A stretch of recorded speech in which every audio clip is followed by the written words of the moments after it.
Greetings and welcome in here to another edition of Pros Who Know. Ask Holly. As with the Better Business Bureau, she is the president and CEO, Holly Salmon. Scott Adams here with you. As always, you can jump aboard to the Better Business Bureau website, bbb.org, as we continue on here our discussion about starting your own business and some of the necessities that you really want to take into consideration prior to diving in. As let's get to it now, Holly, when it comes to setting goals for your business out of the gates, you want to make sure that you've got goals for 3 months, 6 months, and even so on and so forth beyond that. Well, and let's just start with you should have some goals. In general, that's a good point. We see a lot of business owners who are really great at what they do, but they may not have a lot of experience in running a business. And so you want to make sure that you understand that setting a goal isn't just for, big multi-million dollar companies. It's for everyone. And you can't, it's difficult to achieve success when you haven't set a goal for yourself. If you're just going at it kind of,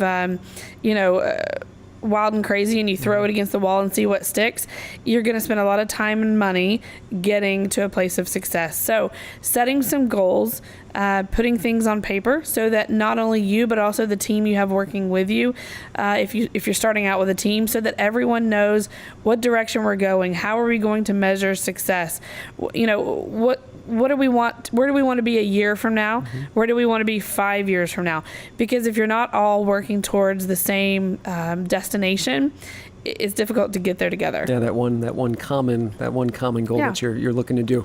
When people come from the workforce to then want to be able to start their own business, you've always been able to be, you are a representation of your business at that particular job. So when it comes to then being your own boss and being the leader of your organization, there's a certain level of professionalism that you're definitely going to have to consider and always be on board with. And one of the ways we see that are certainly in the way that business owners respond to complaints and also customer reviews. You want to make sure that when you're dealing with customers and when you're dealing with your staff and vendors, but when you're dealing with customers in particular, lead with your customer service foot. We all know, and many of us have them in our family, you're going to come across a customer every now and then who just cannot be made happy. We understand that. BBB understands that. Most business owners come to that realization pretty quickly. Sometimes it comes really out of left field. We think we've done everything we can to make this person happy. They're still not happy. Regardless of that fact, you lead with your customer service foot, and then you respond professionally. With Better Business Bureau, both with complaints and customer reviews, those complaints and the responses from the business are made public so that consumers can read them. You want to make sure that when you're responding that you're leading with your professional foot. Even if you submit your response in all caps and you're clearly seeking to yell at either Better Business Bureau or the consumer, that's not leading with your professional foot. You want to make sure that you respond in a way that represents your business, represents you as a business owner, and represents your brand. You don't want to put a message out there to potential customers that this is the experience you're going to have. If something goes wrong, because it does, things happen. Even with the best businesses, things go wrong. I want to know as a consumer that when those things happen, you're going to work through it with me, and you're not going to lambaste me for stepping forward. Now, another thing that we remind consumers all the time, give the business an opportunity to respond. We should never be, your first resource when it comes to resolving a dispute. Give the company an opportunity to respond. But for business owners and for employees, you want to make sure that when you do respond, you're doing that in a very professional way with a professional tone.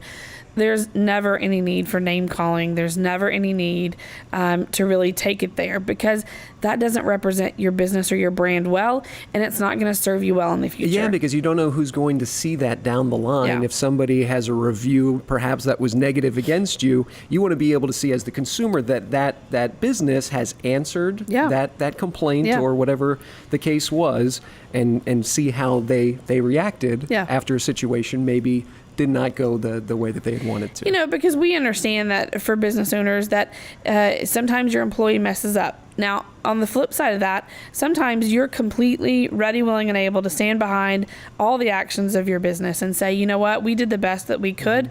We don't feel like in this situation that we were at fault. You can explain yourself, and you can respond in a very professional manner and respectful manner. And I think that not only takes care of the situation as far as you've done what you needed to do in responding to the consumer, but you're also doing yourself a favor looking forward, and you haven't burned bridges with future consumers who may not have appreciated the tone you took when it came to responding to that negative review. That's some of the professional communication back and forth with the consumer, but also with starting that new business is being able to make sure that you've got any sort of assets or branding that have a professional look to them as well. Yeah, that's right. You want to make sure that, whether it's your business card or your logo or signage on vehicles, right. flyers, that you really put some thought behind it. You may not have the resources to have something, a big professional marketing campaign, and that's not always necessary. But whatever you do brand your business with, make sure you put some thought into it, and make sure that you see, is this going to serve where we want the business to go?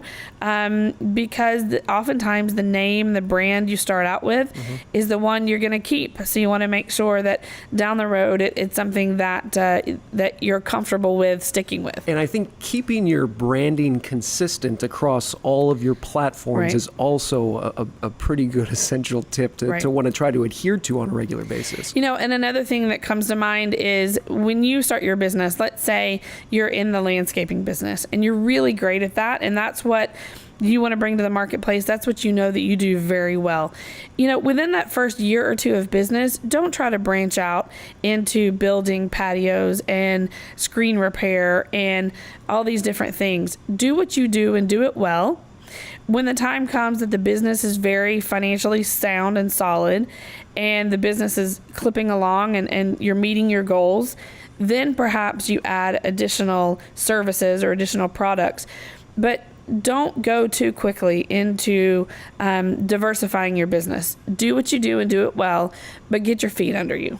Now, one of the easiest and cheapest ways to get your business out there amongst the masses has been social media Right. here in the digital age that we live in.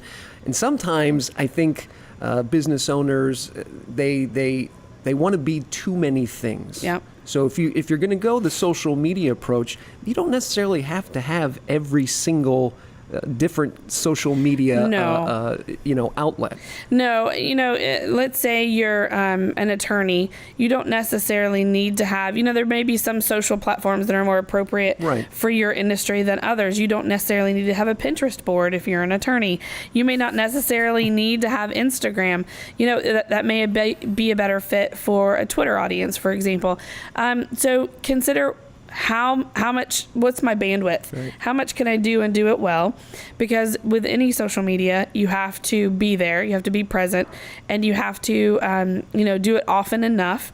So don't start 5 or 6 different social media platforms That you can't keep up with. with. So you want to make sure that your social media, especially if you don't have a website for your business, you want to make sure that your hours of operation, your address, if that is applicable, you want to make sure that how do customers contact me, a link to services, a link to maybe products that you sell, things like that. You want to make sure that you can keep those up to date. And if you're spread across too many social media platforms that you can barely do one, much less 4, then you're not going to do yourself any favors. As always, you can log on to bbb.org as well as ask Holly questions when it comes to not just starting your business, but other related sort of questions beyond just business startups, because that's the beauty of the Better Business Sure. Bureau. You guys are across so many different industries. The knowledge base that you guys have is so diverse. When it's time to get your wallet out or sign a contract, Better Business Bureau can help. A couple other things that new business owners can take advantage of with or through Better Business Bureau. When it comes to writing your contracts, if you do not have an attorney helping you, at the very least, you are welcome to send it over to Better Business Bureau. We can take a look at it, and we're not going to offer you legal advice, but what we can do is, because we look at so many contracts every day and thousands a year, we can help point out to you where we think the potential problems may lie in your contract. If your contract relies on fine print, that's probably a problem. If you have too much fine print, we may point out that could be a problem. We may be able to help you find in your contract where you may be leaving yourself vulnerable, where there may be misunderstandings for consumers and things like that. We're happy to do that for free for all businesses, and they can contact us. Just go to bbb.org and you can find our contact information. We also can offer advertising review. Okay. So when it comes to putting an ad on TV, on the radio, a coupon, a circular, anything like that, when you're putting an ad out there that includes price, service, asterisks, guarantees, things like that, for free, let us take a look at it. Let us show you where you may be leaving yourself vulnerable, where there may be, you may be leaving it open to interpretation. Mm-hmm. We may be able to help you button up that advertising a little bit better before you go prime time, so that you can save yourself time, headache, and energy down the road. Well, and I think that's why the Better Business Bureau, that's the beauty of the information that you guys have, and it's so attainable right there on the site to be able to do your homework prior to getting into any of this stuff, because as we've talked about, you might be a professional in that particular industry. Mm-hmm. You might be really good at it. But when it comes to doing some of the other auxiliaries, when it comes to starting a business, like some of the social media or the website, it's okay to ask for help, because there's going to be some of those expenses that you're definitely going to have to go ahead and pay for. Yeah, use your resources. Yeah. When it comes to reviewing an ad or a coupon or a contract, if you don't have the resources to hire an attorney, if you don't have the resources to have your own marketing department, let us help. We're happy to help you. Again, we're not giving you legal advice, but we may be able to help highlight or point to some places that you may be looking for trouble down the road. We would much rather help consumers and business owners on the front end, so that we don't have to then talk later when we're working through a dispute or a complaint. We would much rather educate consumers so that they can spend money once wisely instead of having to spend it twice. And they don't always have the money to spend it twice. Same with business owners. We would rather help you establish a solid business, one that can last, one that can be successful, because that's what's best for consumers and that's what's best for Central Florida's economic outlook. So we want to be here and we want to be a resource for you. What we've mentioned is completely free, and we're here to help. Yeah, and you guys have seen it all. There's been a lot of data that you can assist with giving other people possible direction, because people have been in your position thousands of times over. When it comes to starting your business, this information so vital when it comes to wanting to create your own business, because it's exciting, but at the same time, there's a lot of variables at play. Yeah. A lot of people put their life savings into starting a business. And so we understand and we respect what you're trying to do, what you're trying to achieve, and we want to help you do it wisely, create a strong foundation. And if we can be a part of that, we want to do that. Ask Holly. I ask her all the time, and she's got all the information right at her, right here at the ready. And if you've got questions about not just starting a business, but so many other things that the Better Business Bureau can help out with, ask Holly at WKMG.com. Always great information, Holly. Yeah. Thanks so much. Absolutely. Beautiful. Asking the pros. The pros know. They do. Well, thousands of complaints over and over definitely draws trend lines, and we start to learn from other people's experiences, both businesses and consumers. And so certainly as we learn these lessons, we are happy and eager to pass that along, because we think it makes for better businesses and better consumers. Thanks so much, Holly. Yeah.